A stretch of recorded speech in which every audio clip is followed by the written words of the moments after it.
Boa noite, pessoal. Vamos para o nosso estudo de hoje. Na semana passada, nós tratamos da questão do batismo de Jesus e da tentação de Jesus.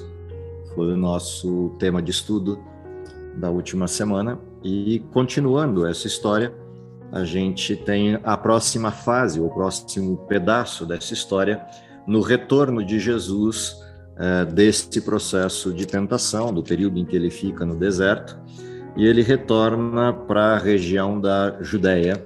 Se a gente olhar o relato de Mateus, ou o relato de Lucas, ou mesmo de Marcos, a impressão que a gente tem é de que Jesus retorna do período de tentação e descobre ou ouve a notícia de que João Batista foi preso, e ele vai para a região da Galileia, sai de Nazaré, que era a sua região de moradia, e muda-se para Cafarnaum, que se torna a nova base de Jesus. Porém, entre esses eventos, ou seja, entre a prisão de João Batista e a ida de Jesus de Nazaré para Cafarnaum, se estabelecendo como ministério na Galileia, João faz questão de retratar um período pequeno de intervalo, assim que Jesus retorna do período da tentação. E embora João não descreva as tentações de Jesus, ele descreve esse episódio, esse pedaço da história, que não está retratado no texto de Mateus, ou no texto de Marcos, ou no de Lucas. E é esse texto que a gente vai analisar hoje. Ele faz parte de, basicamente, aí, 2 pacotinhos de texto, que é o capítulo 2, o capítulo 3 de João. Vamos olhar para o primeiro desses eventos, que é João capítulo 2, que acontece basicamente aí depois do retorno de Jesus da tentação, do período da tentação. Para efeito de contexto, enquanto você abre lá no capítulo 2 de João, o efeito de contexto, a gente tem aqui 2 dos discípulos de João Batista seguindo a Jesus, logo depois do batismo e depois, obviamente, das tentações de Jesus. E, na sequência, mais outros 2 discípulos que se agregam, estão listados aqui, que são Filipe e Natanael. Esse é o contexto do que a gente está observando nesse retorno de Jesus do período de tentação. O capítulo 2 é a sequência desses eventos, já com esses primeiros discípulos acompanhando Jesus, quando ele vai participar de um evento social, muito provavelmente pela forma como o texto está retratado, um evento social de algum parente, organizado por Maria, que é um casamento chamado, ou classicamente conhecido como as bodas de Caná. Então, esse é o nosso texto para análise hoje. Vamos ao capítulo 2 de João. Se alguém quiser compartilhar o texto com a gente, esteja à vontade. No terceiro dia, houve um casamento em Caná da Galileia. A mãe de Jesus estava ali. Jesus e os seus discípulos também haviam sido convidados para o casamento. Tendo acabado o vinho, a mãe de Jesus lhe disse: eles não têm mais vinho. Jesus respondeu: que temos nós em comum, mulher? A minha hora ainda não chegou. Sua mãe disse aos serviçais: façam tudo o que ele mandar. Ali perto haviam 6 potes de pedra, do tipo usado pelos judeus, as purificações cerimoniais. Em cada pote cabiam entre 80 e 120 litros. Disse Jesus aos serviçais: encham os potes com a água. E o encheram até a borda.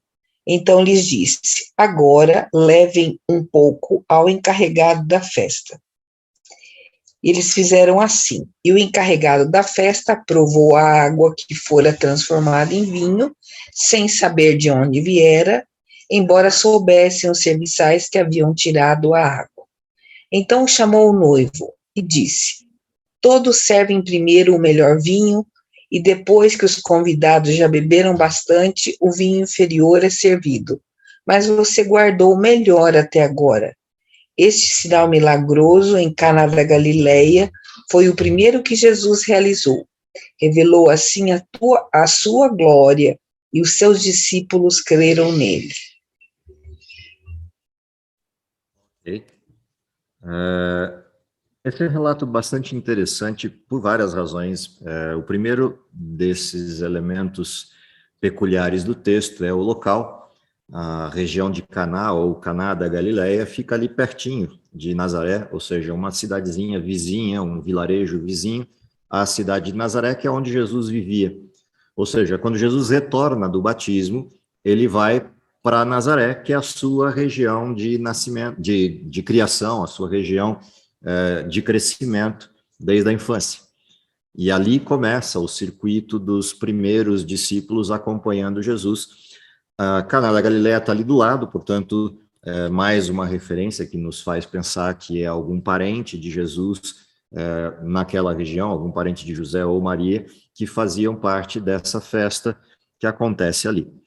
A forma de perceber que Maria está organizando a festa é ela se adiantar ao processo de que termina o vinho, acaba o vinho, e ela se dirige a Jesus para tentar resolver o problema. E isso só era possível se ela fosse parte dos organizadores do evento, fosse parte da família ou da situação envolvida com esse evento.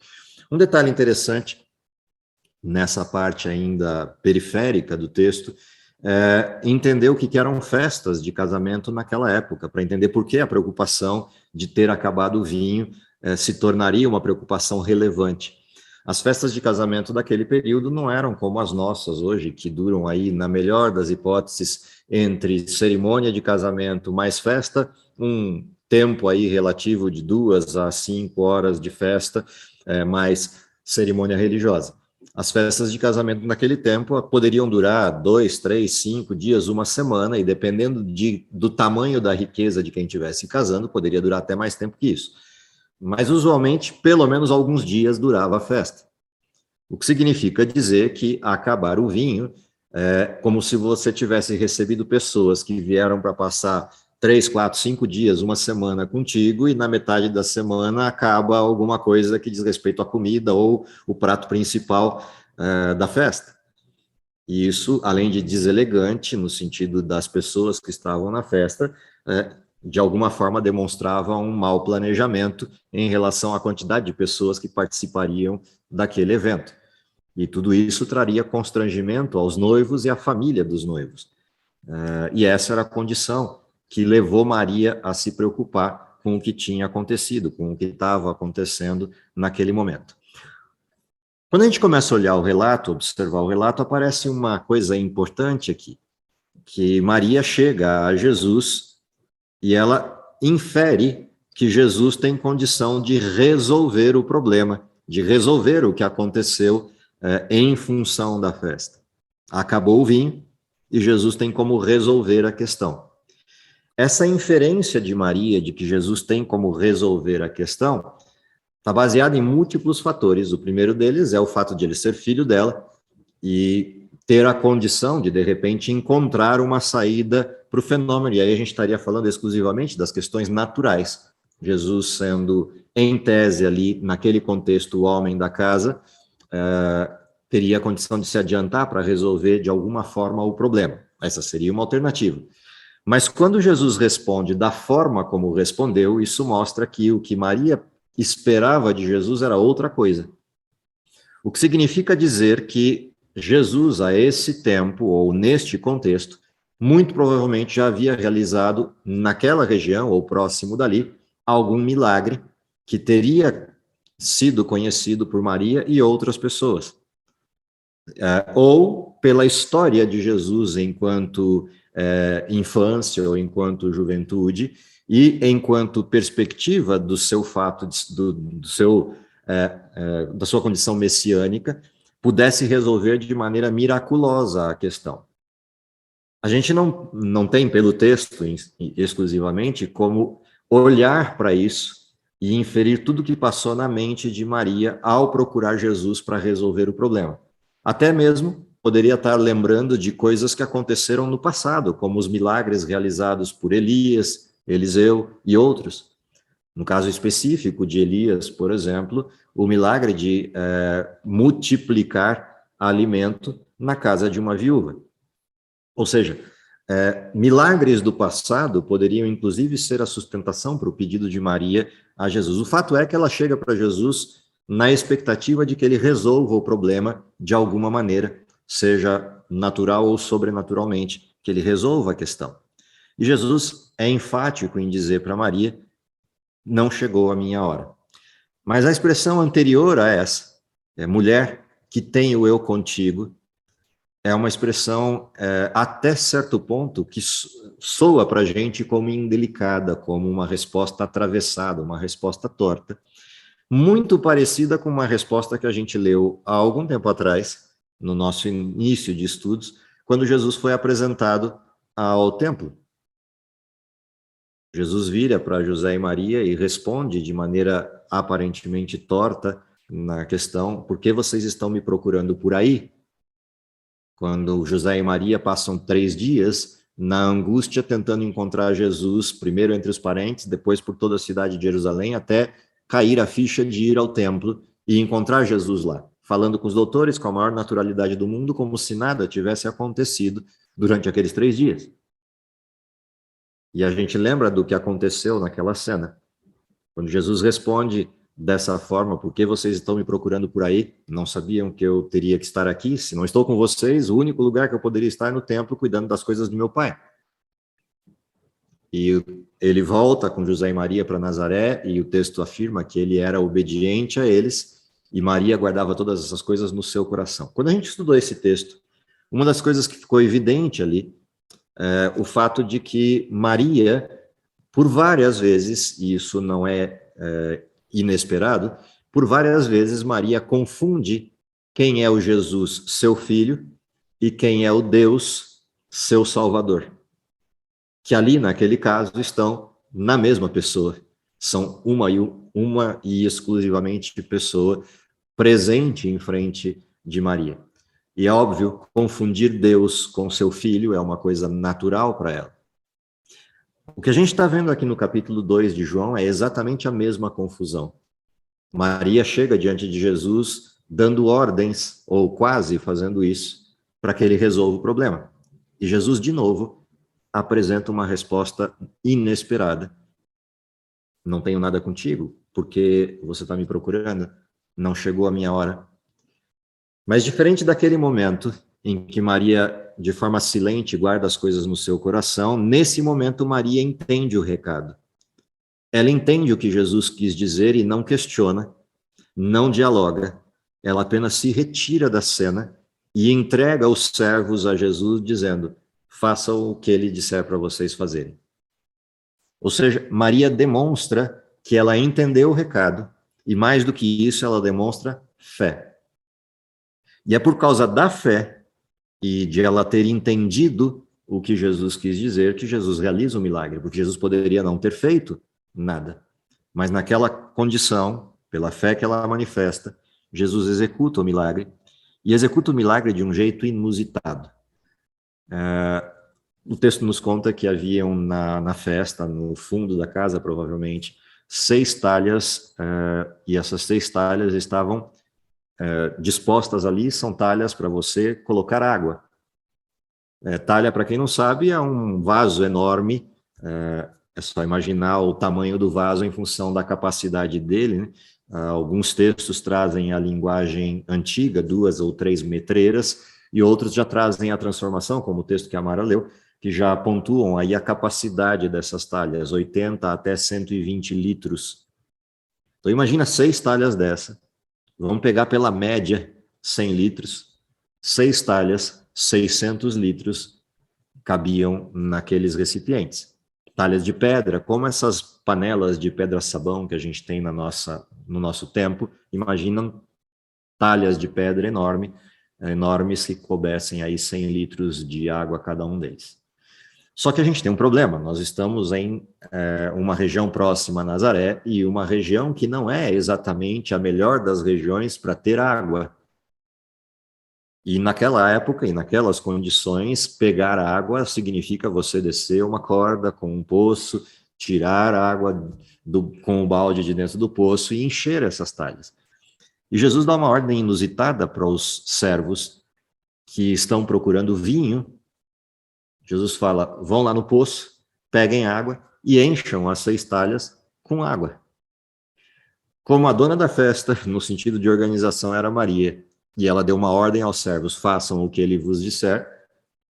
Empregado não questiona, por mais que ache estranho a ordem, não questiona o que está acontecendo e começam a encher as talhas de água.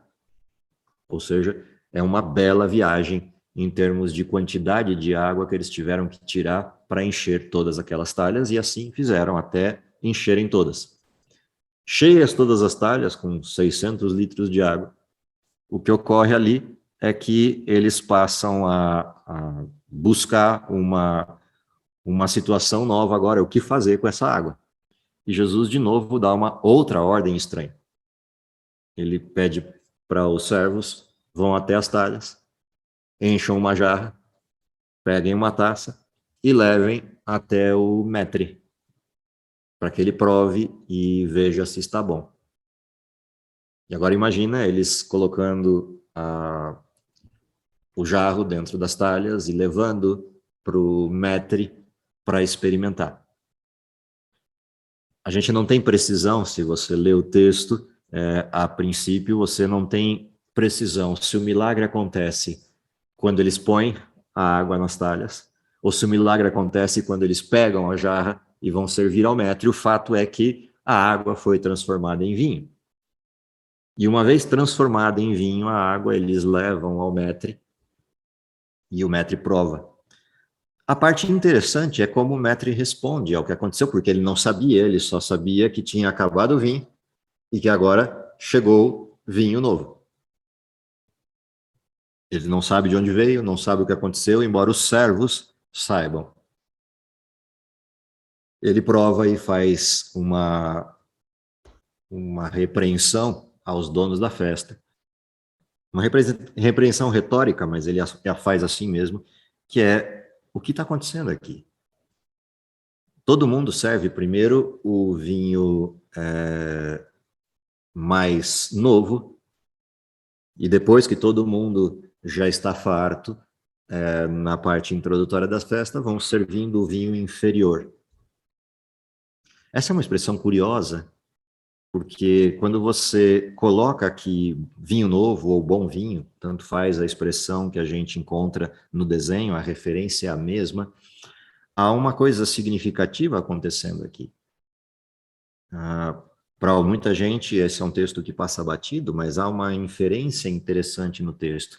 Essa expressão do bom vinho ou vinho novo, ela pode muito bem significar, e tem várias referências que indicam isso, ela pode significar algo que naquele tempo só era comum nos palácios ou em pessoas muito ricas, que era servir o vinho recém-feito, o vinho que você acabou de espremer, ou seja, você comprar aí caixas e caixas de uva e na hora de começar a festa você a serve vinho fresco. É muito comum você ver isso em filmes de época, inclusive, as pessoas virem nas festas dos reis com aqueles cachos de uva e espremerem no copo do rei. Isso indica riqueza, indica soberania. Afinal de contas, numa época em que você não tinha como invasar suco como a gente invasa hoje, não tinham as condições que nós temos hoje de armazenagem, não dava para você guardar suco ou guardar qualquer coisa, ela se estragava ou azedava.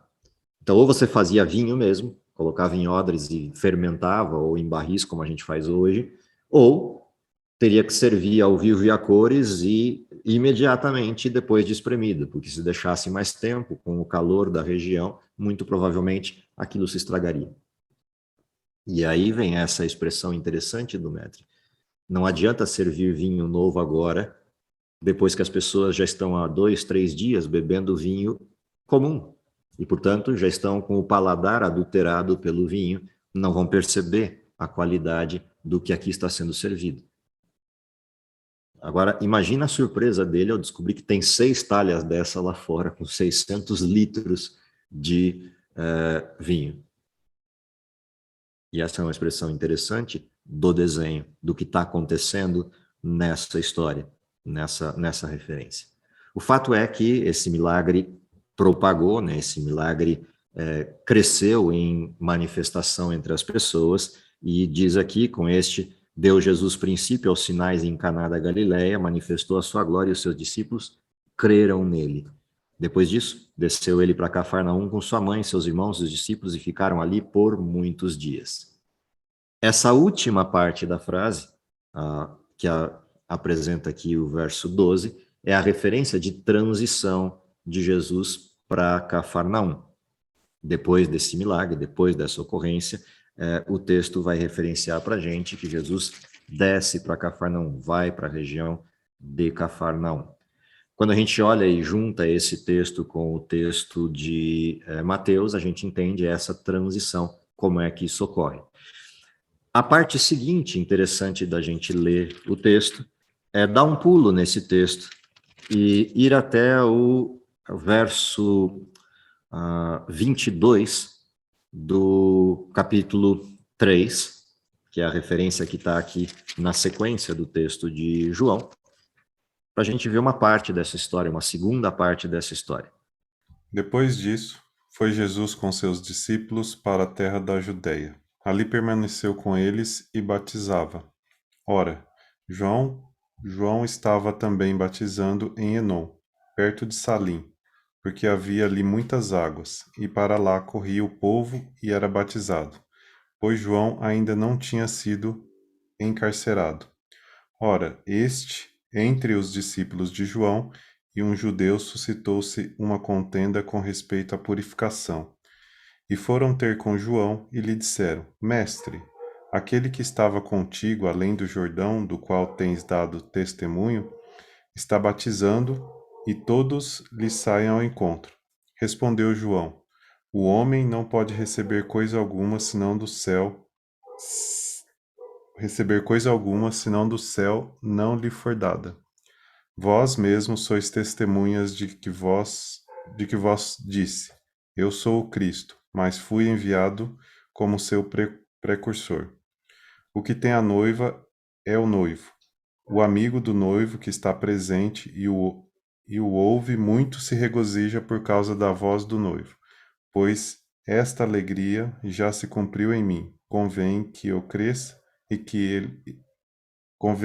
cresça e que eu diminua. Perfeito. Por que eu estou dando essa segunda parte do desenho, essa segunda referência do desenho? A segunda referência do desenho mostra para a gente uma outra questão, que é o que está ali no verso 24. João ainda não tinha sido encarcerado. O que significa dizer que, baseado nos outros relatos de Mateus, de Lucas e de Marcos, se João ainda não havia sido encarcerado, Jesus ainda vivia em Nazaré. Ele tinha ido com Maria e seus irmãos para Cafarnaum, passar um tempo lá, alguns dias lá, mas a residência dele ainda continuava sendo, pelo menos no sentido oficial, a região de Nazaré.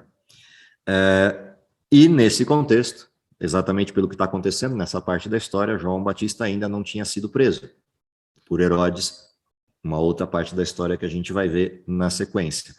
Dentro dessa perspectiva, acontece uma situação também peculiar.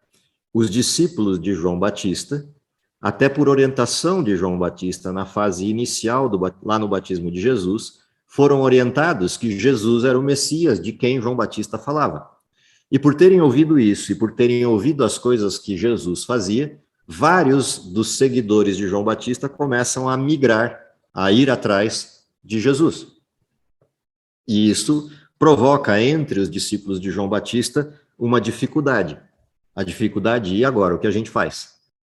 Nós estamos aqui minguando a quantidade de pessoas, porque João Batista tinha traído muita gente para escutá-lo no deserto, na região do Jordão, e agora começa a diminuir o público, a minguar esse público. Ainda muita gente procura João Batista, mas muita gente que estava com ele começa a ir atrás de Jesus. E os discípulos começam a questionar isso. Como é que vai ficar essa situação? E é interessante o questionamento que eles trazem. O Jesus, aquele que você indicou, João, lá alguns dias atrás no batismo, está pregando e está batizando como você faz. E tem muita gente seguindo. E a pergunta é, e o que a gente faz? Como ficamos? Como você vai ficar? E é interessante a resposta que João Batista dá para eles. Ele faz uma resposta, dá uma resposta como uma estrutura simbólica, e ele usa a expressão: o que tem a noiva é o noivo, o amigo do noivo que está presente e ouve muito se regozija por causa da voz do noivo, pois esta alegria já se cumpriu em mim. Ou seja, João Batista se coloca como aquele que teve o privilégio de encontrar aquele que tem a noiva. E essa metáfora é interessante: a noiva é a igreja, o noivo é Cristo, e João Batista teve a sorte de ser o amigo do noivo, que contemplou a cena. Ou seja, é como se a noiva, que foi preparada por João, agora é entregue ao noivo. E por isso ele responde: convém que ele cresça, eu diminua. Ou seja, João preparou a noiva. Ele é o precursor do Cristo. Ele chamou pessoas para compor a noiva, a igreja, que seguiria a Cristo. E agora que Cristo apareceu, não tem sentido João ficar com a noiva. O que faz sentido é João entregar a noiva e ter o privilégio de conduzi-la ao casamento com o noivo. E daí nasce a alegria de João, pois essa alegria se cumpriu em mim. Eu entreguei a noiva, eu conduzi a noiva ao noivo. É uma expressão muito interessante que João Batista usa para responder aos seus discípulos. Eu não tenho muita certeza se os discípulos conseguiram entender tudo o que João quis dizer, mas o fato é que ele usa de uma metáfora muito bonita, que é a mesma metáfora que a gente vai encontrar em todo o Novo Testamento, aludindo a essa questão da noiva e o noivo.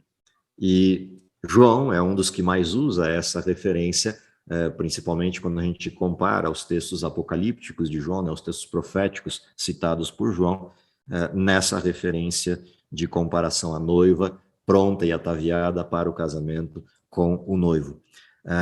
Outra coisa interessante que aparece no texto, e curiosa, é que o texto começa dizendo que depois disso, Jesus com seus discípulos desce para a Judéia, ali permanece com eles e batizava. Essa expressão, ela depois aparece no capítulo 4, lá no verso 2, com uma referência dizendo: se bem que Jesus mesmo não batizava, e sim os seus discípulos. Mas o fato é de que o batismo iniciado por João Batista é legitimado e continuado pelos discípulos de Cristo. E essa é uma expressão também importante, porque uma das referências que aparece a respeito de João e de Jesus é João dizendo que ele é aquele que batiza com água, mas virá aquele que batizará com o Espírito e com fogo. O que não elimina o fato de que ainda continuou o batismo com água. Portanto, se estabelecem 3 referências interessantes aqui, que é o batismo com água, que declara a crença em Cristo Jesus e a aceitação de Cristo como Salvador pessoal. Em segundo lugar, a questão do batismo com fogo, que é o derramamento do Espírito Santo, principalmente apresentado ali no episódio de Pentecostes, e que empodera a igreja cristã para a propagação do evangelho.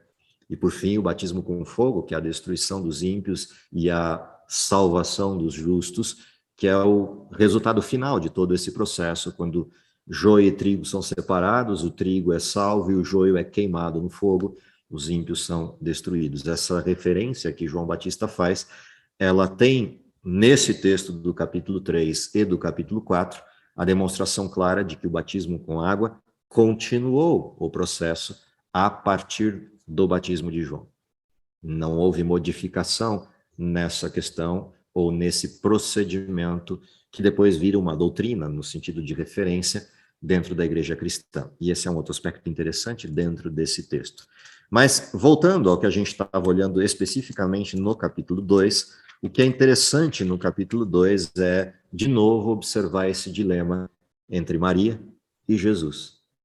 Maria apresentando uma ordem a Jesus, no sentido de mãe, e dando ordens ao seu filho, mas esquecendo que a ordem que ela deu envolve algo sobrenatural, sobre o qual ela não poderia dar ordens. E Jesus responde a Maria, ela compreende e absorve pela fé a competência de Jesus e deixa com ele a decisão do que fazer. Isso mostra coisas interessantes sobre a convivência de Jesus e Maria. Mas uma coisa muito importante que esse texto traz à tona, de novo, o fato de que Maria precisava de um Salvador. Maria é mãe de Jesus, não é mãe de Deus. E essa é uma expressão importante dentro da cultura cristã. Porque também na cultura cristã, não raras vezes, as pessoas confundem essas duas coisas. Maria ser mãe de Jesus, Maria ser mãe de Deus. Maria nunca foi mãe de Deus, ela é filha de Deus. Ela é ao mesmo tempo mãe de Jesus e filha do Cristo. Essa é uma condição singular, é uma condição única que oferta esse nível de contradições, e a gente vai ver isso em outra situação, um pouco mais à frente, na história dos evangelhos, em que, de novo, Maria passa por essa condição de desequilíbrio entre as coisas, né? Desequilíbrio entre os papéis dentro desse contexto. Vamos voltar lá para Mateus, e aqui a gente já consegue continuar a história, depois da gente ter percebido esse intervalo entre o que acontece em Caná e o que acontece depois do encarceramento de João Batista. A gente pode voltar lá para Mateus, no texto onde paramos, no verso 12 do capítulo 4, e ver como a história continuou, como a história seguiu depois que João Batista é preso. Capítulo 4 de Mateus, versos 12 em diante. Ouvindo, porém, Jesus que João fora preso, retirou-se para a Galiléia, e deixando Nazaré, foi morar em Cafarnaum, situada à beira-mar, nos confins de Zebulon e Naftali, para que se cumprisse o que fora dito por intermédio do profeta Isaías: terra de Zebulon, terra de Naftali, caminho do mar, além do Jordão, Galiléia dos gentios. O povo que jazia em trevas viu grande luz, e aos que viviam na região e sombra da morte resplandeceu-lhe a luz. Daí por diante passou Jesus a pregar e a dizer: arrependei-vos, porque está próximo o reino dos céus. Veja que interessante, Jesus assume a mesma pregação de João Batista, ele continua com a mesma mensagem de apresentação, de convite ao reino dos céus, com a única diferença que João Batista fazia essa apologia apontando para Jesus. E Jesus faz a mesma apologia, mas ele também diz: o reino de Deus está entre vocês. E por outro lado, ele coloca a expressão reino dos céus como uma apologia futura, que é a manifestação da glória, ou a manifestação última da glória. E esse vai ser sempre o mote das falas de Jesus. Ora ele aponta o reino de Deus para ele mesmo, ora ele aponta o reino dos céus para a vinda dele ou para a redenção final, e ele vai sempre jogar com essas duas cenas, com esses dois momentos, principalmente porque um está vinculado ao outro. Para entrar no reino dos céus é necessário o reconhecimento do reino de Deus e que o reino de Deus esteja em nós. Isso a gente vai ver várias vezes citado nos evangelhos. A outra coisa interessante é Jesus indo para Cafarnaum, cumprindo uma profecia. E percebe que passo a passo Jesus vai cumprindo tudo aquilo que Isaías havia escrito a respeito dele. Nasceu em Belém, cidade de Davi, nasceu de uma virgem, conforme o texto apresentava em Isaías, viveu em Nazaré, foi criado e cresceu em Nazaré, migrou para a região da Galileia, quando o evangelho alcança, então, os gentios, no sentido da região onde ele está. Não necessariamente a pregação de Jesus foi para gentios, a pregação de Jesus estava voltada para judeus, mas há vários episódios, exatamente por estar na região da Galileia, de Jesus encontrando com gentios.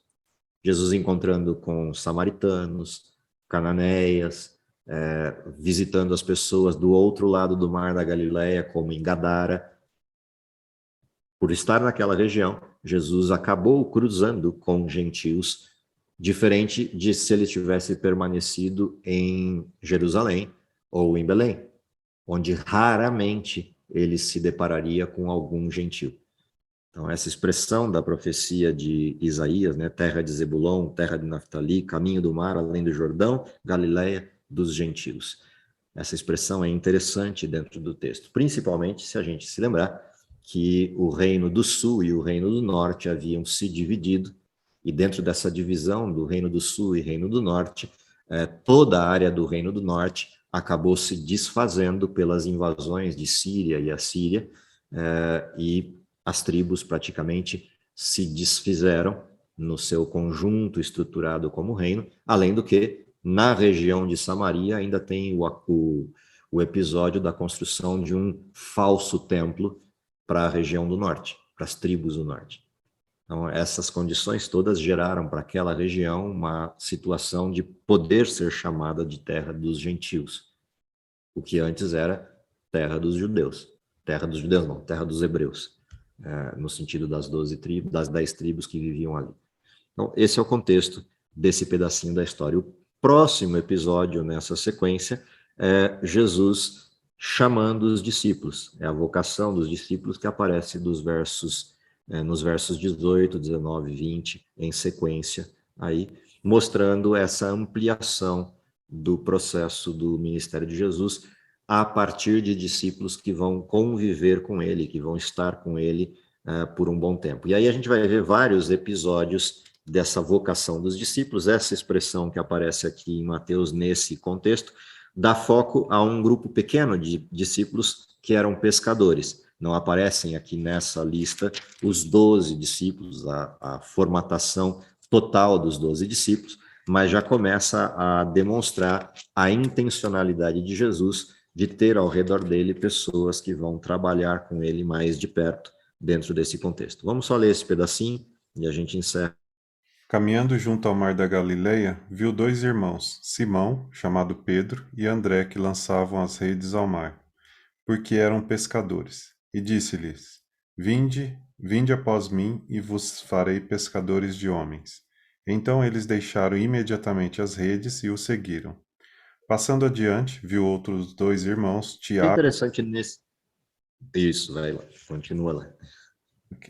Passando adiante, viu outros 2 irmãos, Tiago, filho de Zebedeu, e João, seu irmão, que estavam no barco, em companhia de seu pai, consertando as redes, e chamou-os. Então eles no mesmo instante deixando o barco, e seu pai o seguiram. É interessante nesse texto. Aqui a gente tem Jesus chamando discípulos. Lá naquele texto de João, no capítulo 2, nas bodas de Caná, existiam discípulos que estavam ali com Jesus e creram nele.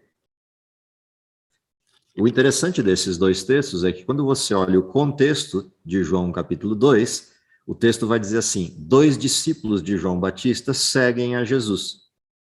E a referência que a gente tem aqui nesse texto, enquanto abordagem, os 2 discípulos, João Batista falando, eis o Cordeiro de Deus, os 2 discípulos ouvindo dizer isso, seguiram a Jesus. E Jesus, voltando-se e vendo que o seguiam, disse-lhes: a que buscais? Estou lendo o capítulo 1 de João. A que buscais? E Jesus, voltando-se, perguntando isso, disseram-lhe: Rabi, onde assistes? E respondeu-lhes: Vinde e vede. E foram, pois, e viram onde Jesus estava morando, e ficaram com ele aquele dia, sendo mais ou menos a hora 10ª. Era André, irmão de Simão Pedro, um dos 2 que tinham ouvido o testemunho de João e seguindo Jesus. Ele chamou primeiro o seu próprio irmão, Simão, a quem disse: achamos o Messias, que quer dizer Cristo. E o levou Jesus, olhando Jesus para ele: tu és Simão, o filho de João, tu serás chamado Cefas. Percebe que Jesus não chamou esses discípulos. Esses discípulos vieram, a partir de João Batista, atrás de Jesus e ficaram um dia com ele. E acreditaram nele. Mas continuaram fazendo o que sempre fizeram. Eram pescadores e trabalhavam. Quando a gente volta aqui ao texto de Mateus, lembra que passou um tempo, João Batista foi preso. Toda essa condição que a gente está vendo aqui é sequente àquela cena. E aí Jesus decide agora começar a formar o seu grupo de trabalho, dentre os vários discípulos que eram de João e estavam seguindo Jesus. Ou seja, havia muita gente seguindo Jesus já a essa altura. talvez 40, 50, 60 pessoas que mais ou menos acompanhavam os episódios de Jesus. E Jesus começa a selecionar dentre eles pessoas que vão viver exclusivamente do evangelho, que é o que está acontecendo nessa cena. Jesus vira para esses dois pescadores, Pedro e André, e fala: agora chegou a hora de vocês pararem o que estão fazendo. Deixem de ser pescadores e eu quero que vocês se tornem pescadores de homens. A mesma coisa ele faz com Tiago e João.